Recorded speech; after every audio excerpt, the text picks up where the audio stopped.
I remember, I think I wrote the status on Facebook last year when Trump won, is that the US has just entered into the biggest reality show in the world, and they're taking the rest of the world with them. We had an idea that we did not execute yet, that we wanted to have a recurring character who would be Trump's lost Egyptian cousin, who lives in Egypt and who goes through things from the point of view of Trump. We haven't done it yet. We tried writing it, but it did not come out as funny.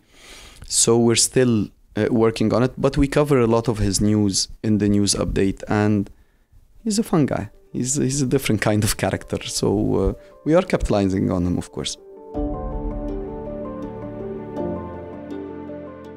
It started SNL with me in 1990. I was in high school in the US, and I was in a military school.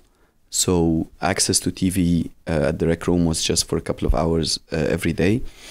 And at night, because there is a reason why we were at a military school, we would break into the rec room after we were supposed to sleep, and we would watch TV.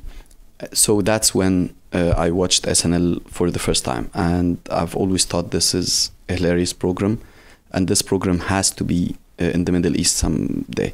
Of course, I was 15 years old. I didn't know that I was going to even go into production at any point, but I had a fascination with SNL. I believe there was a pitch for SNL of around maybe 11 or 12 companies from the Middle East, and thankfully we won it.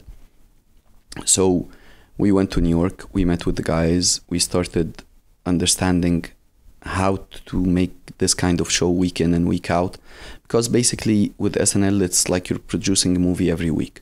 You have new sets, you have new clothes, you have new host every week, you have different subjects, different things to be written, different sketches. So it's a very tough program to produce. Comedy in general, if I ask you to tell me a joke, you're going to probably tell me either a political joke, a religious joke, or a sexual joke.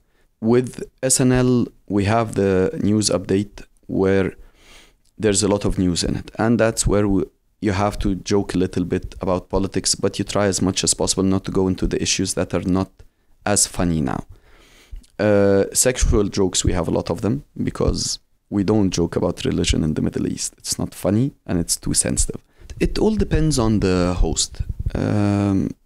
We get very different hosts, very different senses of humor, very different ceilings to what they want to do. Some would come and just ask the writers to go nuts. That's our favorite kind of hosts. Stars want to be on SNL. They understood that SNL does help them. It does show different sides of them. We enjoy so much doing shows with non-comedians, which is a lot of fun, because when you show different side of them, that's even more challenging for us, for them, and the fans and the audience. They appreciate it more.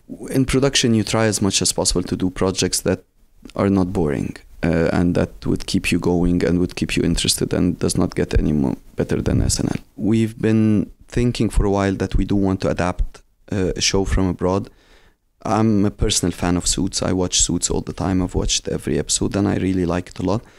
But not every show that I watch, I feel that we can adapt it in the Middle East. But Suits, however, I feel that it would do great. We got the rights last year. We've been working on the script. We had a few, again, trial and errors with the scripts, till we have finally reached the point where Mohammed Hafzi will be the head writer of the script and the main writer. He has a team with him of 2 or 3 that are doing really well. And I think we have not mentioned this before, but we are set now to start shooting in June.